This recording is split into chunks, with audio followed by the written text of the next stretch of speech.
जोधपुर के पास एक गांव था। उस गांव में दो कुत्ते रहते थे। दोनों आपस में गहरे मित्र थे। साथ साथ रहते तथा साथ साथ सोते थे। उनमें से एक कुत्ता काला था तो उसका नाम कालू था और दूसरा कुत्ता लाल रंग का था, उसका नाम लालू था। एक दिन दोनों कुत्तों ने तीर्थ यात्रा करने की सोची, किंतु वे रास्ता नहीं जानते थे।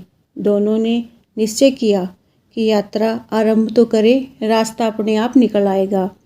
एक दिन वह दोनों एक साथ तीर्थ यात्रा पर चल दिए। चलते चलते रात हो गई। वह दोनों एक पेड़ के नीचे सो गए। थके होने के कारण उन्हें नींद आ गई। सुबह होने पर फिर अपनी यात्रा पर चल पड़े। इस तरह चलते चलते उन्हें भूख लग गई। वहाँ उन्हें कुछ चूहे दिखाई दिए। लालू की पूंछ खड़ी हो गई। वह कालू से बोला, क्यों गंडक जी, आप फरमाओ तो मैं इन 2-4 चूहों की चटनी बना डालूं। कालू ने गर्दन हिलाकर कहा, नहीं भाई लालू जी, हम तीर्थ यात्रा पर निकले हैं और तीर्थ यात्रा में किसी की हत्या करना पाप होता है। तो आप कोई दूसरा उपाय खोजो जिसमें कोई जीव की हत्या ना हो तथा हमें मांस भी न खाना पड़े। दोनों कुत्ते एक दोराहे पर रुक गए। वहाँ पर एक मंदिर था। कुछ देर सुस्ताने के पश्चात दोनों ने फैसला किया कि अलग अलग दिशा की ओर चलना चाहिए। जिसको जो मिलेगा खा लेगा। एक साथ चलते तो दोनों में से किसी का भी पेट नहीं भरेगा।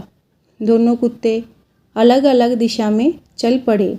चलने से पहले उन्होंने तय कर लिया कि वे आपस में आकर इसी स्थान पर मिलेंगे।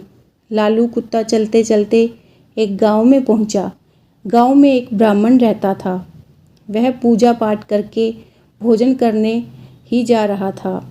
उसकी पत्नी ने उसके लिए थाल सजाकर रखा था। ब्राह्मण ने भोजन को भोग लगाया ही था कि लालू कुत्ते ने झट से उसकी थाली में मुंह डाल दिया तथा एक पूरी उठाकर भागा। ब्राह्मण ने हरे राम कहा तथा हाथ धोकर उठ गया। उसने अपनी पत्नी से कहा, बेचारे ये गंडक जी भी भूखे हैं, सो आप ये थाली इन्हें ही खिला दीजिए।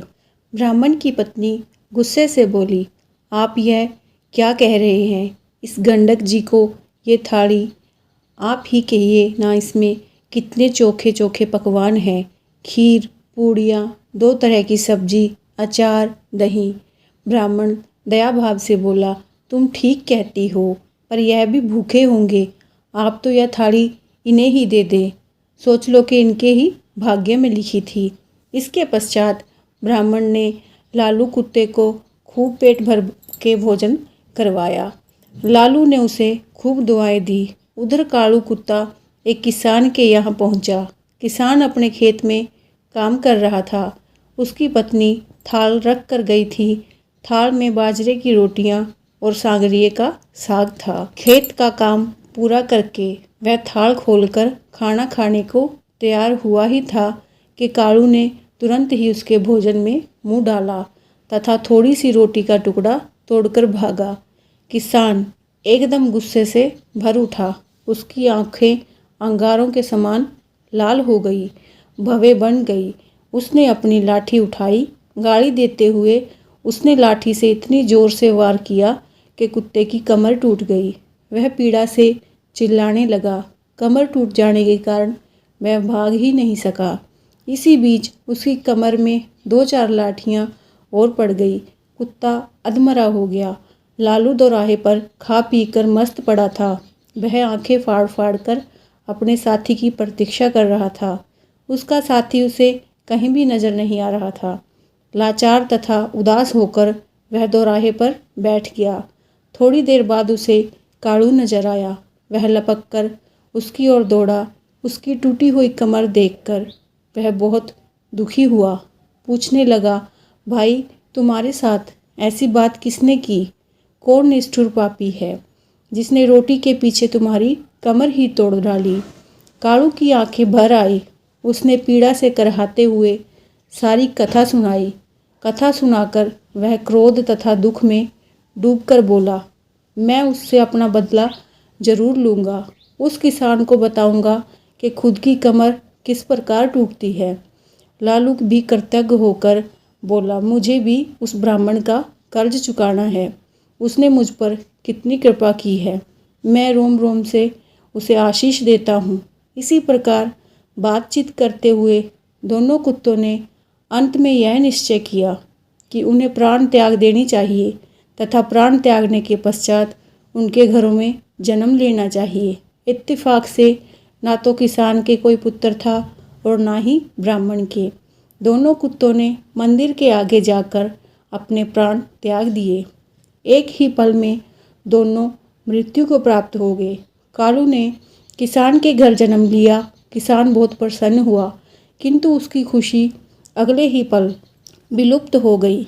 घर में इस पुत्र के पैदा होते ही उसका बैल मर गया। पत्नी अस्वस्थ रहने लगी। पहले जन्मदिन पर किसान के हरे भरे खेत को जानवर चट कर गए। उधर ब्राह्मण के घर भी बेटा पैदा हुआ। पुत्र के उत्पन्न होते ही राज दरबार में ब्राह्मण की पदवी ऊंची हो गई। ब्राह्मण ने राजा को एक युद्ध में जीत की बात बताई। राजा युद्ध जीत गया। इससे प्रसन्न होकर राजा ने ब्राह्मण को राजपंडित नियुक्त कर दिया। उसे एक महल तथा अपार धन भेंट किया। जैसे जैसे ब्राह्मण का बेटा बड़ा होता गया वैसे वैसे वह भी बाप के समान तेजस्वी निकलता गया। उसने छोटी उम्र में सारे शास्त्रों का अध्ययन कर लिया। वह बड़े बड़े पंडितों को शास्त्रार्थ में हरा देता था। इससे ब्राह्मण की कीर्ति में चार चांद लग गए। किसान का बेटा बदकारी निकला। वह बात बात पर अपने बाप को डांटता था, उसे गालियाँ बकता था। वह जुआ खेलकर बचे कुचे धन को उड़ाने लगा। किसान बहुत ही दुखी हुआ। अंत में उसने सोचा, इसको सुधारने का कोई उपाय करना चाहिए। इस तरह विचार करते हुए वह एक बुद्धिमान व्यक्ति के पास पहुंचा। उसने उसके सामने अपनी समस्या रखी। बुद्धिमान आदमी बोला, तुम इसकी शादी कर दो। शादी की नकेल अच्छों को सीधा कर देती है। किसान ने तुरंत अपने लड़के की शादी करने की सोची। वह लड़की की खोज करने लगा। ब्राह्मण का विचार भी अपने बेटे की शादी करने का हुआ। एक सुकन्या से उसका विवाह हो गया। उसके बेटे की पत्नी भी सुशिक्षित थी। उसने आते ही घर को स्वर्ग बना दिया। किसान ने भी अपने पुत्र का विवाह कर लिया। शादी के अगले दिन ही उसका बेटा अचानक चल बसा।